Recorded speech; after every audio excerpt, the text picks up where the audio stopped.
মাদারগঞ্জে রাজমিস্ত্রির মর্মান্তিক মৃত্যু। কাজ করতে গিয়ে বিদ্যুৎস্পৃষ্ট হন হৃদয়। হাসপাতালে নেওয়ার পর তাকে মৃত ঘোষণা করা হয়। অভিযোগ উঠেছে জীবিত অবস্থায় মৃত ঘোষণা। বিস্তারিত দেখুন ভিডিওতে।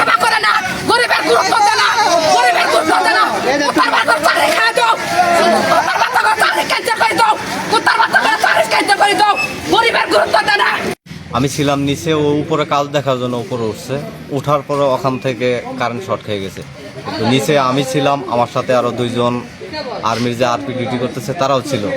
তারা যখন হঠাৎ করে যখন কারেন্টে ইস্পাত করছে তখন আমরা খোঁজ নিচ্ছি যে উপরে কি হইলো। উপরে হওয়ার পর যখন দেখি যে আমার মিস্ত্রি নাই, তখন আর্মির সৈনিক সহ আরও পার্শ্ববর্তী দুইজনকে নিয়ে আমি উপরে ওঠার পর দেখি যে ও কারেন্ট শর্ট খেয়ে পড়ে আছে। ওরা আর্মিদের সহযোগিতায় আমি ওকে নিয়ে হসপিটালে আসছি। মানে শর্টটা খাইলো কিভাবে? শর্টটা খাইছে হলো, ও ওখানে কাজ দেখতে যায়, কারেন্টের তো লাইন ডাইরেক্ট চলতেছে, লাইন তো আর বন্ধ করে নাই। ওখানে কারেন্টের লাইনটা ছিল ওর মাথা বরাবর 440 লাইনে। আপনার নাম কি? আমার নাম মাসুদ। প্রথমে তো ডাক্তারের কাছে আনে, ডাক্তারে বলে দিচ্ছে যে মারা গেছে। বাসায় নিয়ে যাওয়ার পরে হাত নড়ছে, মুখও নড়ছে, শরীর সব গরম আছিল। গরম আনার পরে আমরা নিয়ে আসলাম আবার,